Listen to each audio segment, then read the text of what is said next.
आपल्या या अलौकिक अशा अनुभवजन्य ग्रंथामधून केवळ स्वरूपाची चर्चा करतात.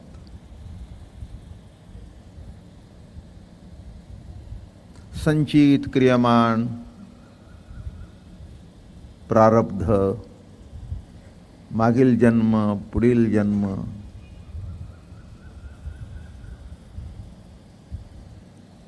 अध्ययन केल्यानंतर त्याची काही फलप्राप्ती,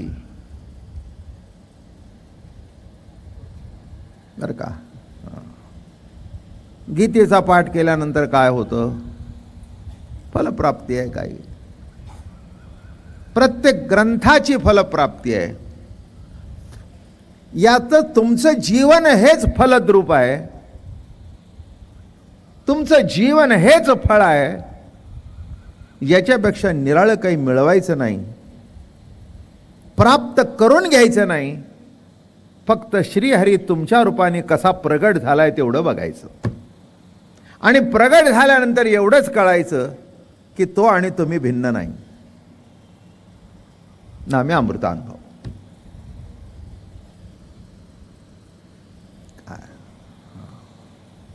गीता सुद्धा सांगते फळाची अपेक्षा करू नकोस. मोठं गमतीच आहे बघ. फळाची अपेक्षा करू नको गीता सांगते. मग अर्जुनाला लढाया का लावला? हे देवाचं बोलणं असं असतं, दोन अर्थी बोलणं. फळाची अपेक्षा नको, बरोबर आहे ना. मग पांडवांचा पक्ष का घेतला? कौरवांचा गौण हरवायचं होतं ना. फळाची अपेक्षा देव नाही म्हणतो, पण त्याला सुद्धा फळाची अपेक्षा आहे, म्हणून जग निर्माण केलं. ते म्हणाल बाबा महाराज तुम्ही विचित्रच बोलत असता. मुळात मीच विचित्र आहे. तुम्हाला कळून येईल की काय चित्र काय आणि विचित्र काय. माझं बोलणं कळलं का? काय फळाची अपेक्षा करू नको म्हणजे काय? का रथ चालवायला बसलास? कशा करता रथ चालवायला बसलास? कशा करता लढायला लावलंस? समोर उभा राहिल्यानंतर अर्जुनाने रथाखाली उडी टाकली होती. मला काही नको आहे, गीता सांगायच्या अगोदर त्याची तयारी झाली होती. पण फळाची अपेक्षा नको म्हणून अर्जुना देवोनी समाधी स्वयेची घातला महायुद्धी. पण ज्ञानेश्वर महाराज कौतुक करतात. पडी तो कृष्ण कृपा निधी ताटस्थ शिवोनिधी. त्याला ताटपणा येऊन दिला नाही आणि हातातला धनुष्यबाण खाली ठेवून दिला नाही. माझं बोलणं कळलं का? म्हणून इथे तसं काही नाही. धनुष्यबाण कोणी खाली ठेवला म्हणून त्याच्या मागे लागायचं नाही. कोणी घ्या म्हणून सांगायचं लागायचं नाही. स्वसुखाची गोडी काय आहे नाही का. प्रभूच प्रिय रूपाने कशी आपली प्रतीती घेत असतो का. त्या संतांच्या प्रिय गोडीशी एकरूप होणं नामे अमृतानुभव सांगणं आणि अमृतानुभव ऐकणं. याच्यापेक्षा दुसरं काही नाही. चिद्विलासाच्या ठिकाणी कोणी पापी नाही, कोणी पुण्यवान नाही. पाप पुण्याच्या पलीकडे याचा परमार्थ आहे. पाप धुण्याकरता सुद्धा नाही. ते हरिद्वारला जा,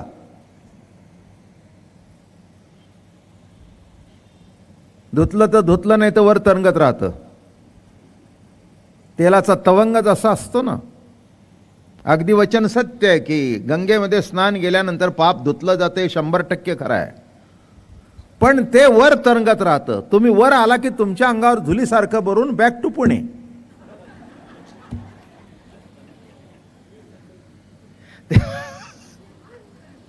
तेलाचा तवंग कसा असतो, वर तरंगत राखतो ना. सध्या बघा काय झाले त्या तवंगाने. बरोबर आहे ना. तुम्ही उठला की वर आला अंगावर. ते तुम्हाला सोडून जात नाही. म्हणून माणसं पाप धुण्याकरता जातात. तसं इथे पाप बीप काही धुवायचं नाही, आपल्याला काही करायचं नाही. श्रीहरीच्या स्वगोडीशी एकरूप होणं नामे अमृतानुभव. आणि म्हणून महाराज काल सुटता सुटता प्रवचन इथे आलं सखा शब्द वापरला गुरुला. तू कोण आहेस? माझा सखा आहेस. सद्गुरुनाथ हे सखे आहेत, नाही का. आणि म्हणून त्याच्यातून कालचं थोडंसं निरूपणाचा भाग चालू होता. मित्र कोण, जिवलग कोण, नाही का. मी पंढरीला व्याख्या करत असतो बरं का. यात्रेकरी कोण, जत्रेकरी कोण, वारकरी कोण, नाही का. यात्रा करायला येतात ते पाप बीप धुवायला येतात. जत्रेकरी कोण, बोकड कापायला येतात. प्रत्येक गावाला जत्रा भरलेली असते. आमच्याकडे आता जत्रा भरली काय नाही महाराज, 1000-2000 कापलं जातात. बरं ठीक आहे, चांगलं आहे. जत्रा, यात्रा आणि वारी. वारी म्हणजे सख्याचं सगुण दर्शन. बस, सख्याला भेटणं. तो आम्हाला भेटण्याकरता निर्गुण निराकार होता, तो सगुण साकार झाला. आपली स्वगोडी भोगणे असतो म्हणून त्याला भेटणं, त्या आनंद भोगणं. देव भेटण्याकरता वारी नाही, देवाला बरोबर घेऊनच देवाची वारी आहे. माझं बोलणं कळलं? मुलाला कडेवर घेऊनच मुलाच्या शाळेत जाणे. दृष्टांत कळला का? काय म्हटलं? मुलाला कडेवर घेऊन मुलाच्या शाळेत. तसं या ठिकाणी मोठं कौतुक आहे अमृतानुभवाचं. आणि शब्द वापरला, किंबहुना या भाका द्वैताची जेथे उपयोगा, फेडोनी स्वसखा श्री गुरु वंदिला. माझे श्री गुरु कोण आहेत? सखा आहे, सखा. आणि म्हणून सख्याची व्याख्या करताना काल मित्र सांगता सांगता आपण प्रवचन आटपलं. ज्याच्याबरोबर सिनेमा बघावासा वाटतो, त्याच्याबरोबर भजी खावीशी वाटतात,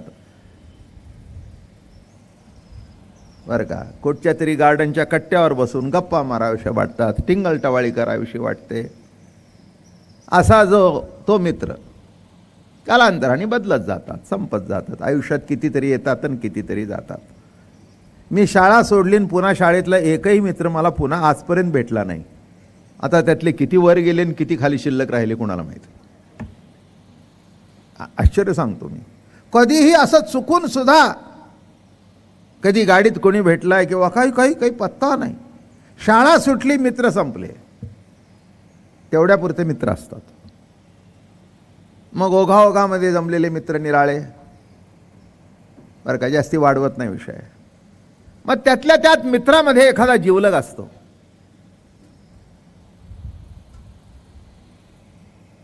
त्यातल्या त्यात मित्रामध्ये कोण असतो? एखादा जिवलग असतो. त्या जिवलगाचा उपयोग असा असतो की आपलं सुखदुःख त्याच्याजवळ सांगता येतं. काय एक लक्षात ठेवा, माणसाला कुठेतरी आपलं मन उघडं करायला जागा लागते. हे तुम्ही पक्क लक्षात ठेवा. काय मग कदाचित बायको सखा असेल, नवरा सखा असेल, मित्र सखा असेल, मेवणा सखा असेल, भाऊ सखा असेल, बहीण सखा असेल, कोण सखा असेल हे सांगता येत. पण त्याच्याजवळ सांगितल्याशिवाय, मन हलकं केल्याशिवाय बरं वाटत नाही. काय वामनराव आले ऑफिसला, गोविंदरावांनी बघितलं, का हा चेहरा अगदी उतरलेला दिसतोय. काय नाही बोलणारच होतं मला. काय तुम्हाला सांगू, सध्या सोयऱ्यांनी त्रास दिलाय. नोकरी लागली चांगली, पगार वाढला, तेव्हापासून प्रत्येकजण मागायला येतं. आज आमच्याकडचा आला की उद्या तिच्याकडचा आला. आता कुणाला बोलावं आणि कुणाला सांगावं? माझं बोलणं कळलं का? किंवा आज वा काय सांगू तुला, आज बायकोचं माझं खडा जंगीचं भांडण झालं. आता हे गावात सांगण्यासारख्या गोष्टी नसतात किंवा कपाळावर पाटी लावून जायची नसते. पण असा कोणतरी एक मित्र असतो की आज भांडण झालं रे, हां तरीच म्हटलं आज डबा दिसत नाही,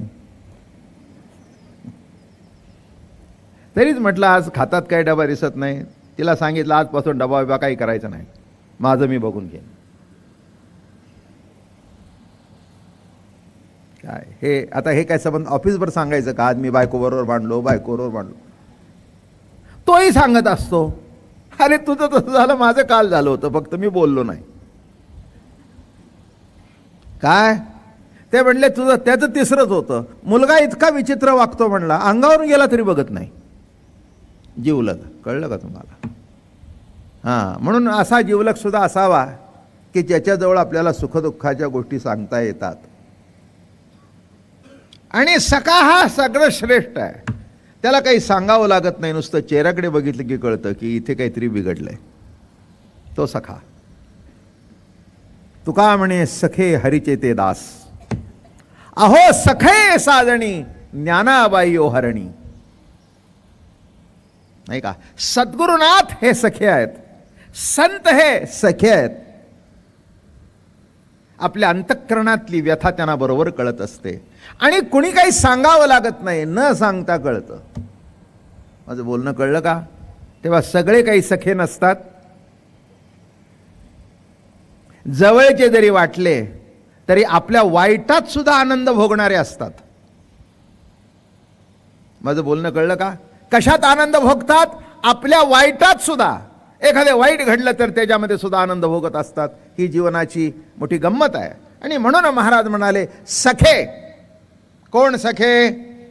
तर संत हे खऱ्या अर्थाने सखे आहेत. आणि म्हणून महाराज म्हणाले फेडोनी स्वसखा श्री गुरुवंदिला. असा जो माझा सद्गुरुनाथ सखा, त्या माझ्या सख्याला वंदन केलं. नाही का? मित्र ग्रगड भेटतात, जिवलग फार थोडे भेटतात, पण सखे एखादाच भेटतो. नाही का? कृपाळ उदार माझा ज्ञानेश्वर, तया नमस्कार वारंवार. खऱ्या अर्थाने सखा. न पाहे याती कुळाचा विचार, भक्त करुणा करत ज्ञानाबाई. असा सखा. पांडुरंग सखा, सद्गुरुनाथ सखा. बरं का? ज्ञानेश्वर महाराज अर्जुनाचं वर्णन करताना फार मजेशीर करतात. आत्मनिवेदन तळीची जे पिटिका होय सख्याची, पार्थू अधिष्ठात्री तेथीची मातृका गा. सख्य भक्तीचा पार्थ हा अधिष्ठात्री देवता आहे. मोठा आनंद, मोठं कौतुक. नाही का? हो, म्हणून लाज वाटली नाही त्याचा रथ चालवताना. अर्जुनाचा रथ चालवताना अर्जुनाची घोडी धुतली अनंते, त्याची घोडी सुद्धा धुतली. काय लाज वाटली नाही? काय आपल्या सख्याचं काम करत असताना कधी लाज वाटत नाही, कारण ते काम वाटतच नाही. त्या कृतीतून सुद्धा प्रेमाचा साक्षात्कार होत असतो. काल शाळेतून मळून आलेले कपडे, सबंध माती लागलेली, धुवायला घेतले. काय करावं कार्ट्याला? काय करावं कार्ट्याला? डाग निघता निघत नाही आणि श्वासाचीच हसते. किती सांगितलं तरी ऐकतच नाही. तितक्यात नवराला का ग म्हणला हसते? तुमचे चिरंजीव बघा म्हणले किती दिवसाला 2 कपडे बदलले तरी परत नाहीत. कौतुक. सखा. सखा. पण मुलांच्या बाबतीत एक आहे, आपल्याला ते सखे वाटतात, त्यांना आपण वाटतो का प्रश्न आहे. माझं बोलणं कळलं का? आपल्याला ते सखे वाटतात, पण त्यांना आपण वाटतो का, हा महत्वाचा भाग आहे. आणि दोन्ही पाडून जर सखा वाटला तर टाळी वाजली. नाही का? तसं या ठिकाणी असं होतं की ज्ञानेश्वर महाराजांना निवृत्तीनाथ सखे वाटत होते आणि निवृत्तीनाथाला सुद्धा ज्ञानेश्वर महाराज सखे वाटत होते. इतका सखा, इतका सखा, इतका सखा. आई वडील गेले बरं का? आई गेली, वडील गेले, त्यांच्या मागोमाग आई गेली. मातृत्व आणि पितृत्व एक रूपतेने भेटलं तो सखा. मी नेहमी सांगत असतो किती अवघड दिवस तो. निवृत्तीनाथ निघून गेले, आपलं विठ्ठलपंत निघून गेले. त्यांच्या मागोमाग काही दिवसांनी रुक्मिणी माता निघून गेली. डिटेलमध्ये गोष्ट सांगत नाही, ऐकली आहे आणि ऐकायची असेल ती इवले सिरोप कॅसेट ऐका. ती पहिली कॅसेट माझी निघाली. झोपलेल्या बाळांना निरोप घेताना अतिशय दुःख झालं. फक्त निवृत्तीनाथांना उठवलं. निवृत्ती राजा ते म्हणे, आई एवढ्या रात्रीचं मला उठवलंस? म्हणे, बाळा चौघात मोठा तूच आहेस. माझे मालक गेले. धर्माने उगवलेला सूड होता तो, नाही का? काही कारण नाही, काही कारण नाही, नाही का? गुरु आज्ञेने संन्यास टाकला आणि ग्रस्त आश्रमात आले. आणि आले म्हणून आज प्रवचन चालू आहेत. कळलं का? आले म्हणून लाखो लोकांचा उद्धार झाला. आज वारकरी संप्रदायाच्या परंपरेमध्ये 20-25 हजार कीर्तनकार निरूपणकार तयार झाले. हे संन्यास टाकून पुन्हा ग्रस्ताश्रमात आले, ही त्याची फलश्रुती आहे, सद्गुरुनाथाचा आशीर्वाद आहे. म्हणून या संप्रदायाला सद्गुरूचा आशीर्वाद प्राप्त झाला, त्याच्या आज्ञेने घडलं. बरोबर आहे ना? मग ही 4 भावंड झाली, मुलं झाली सुंदर.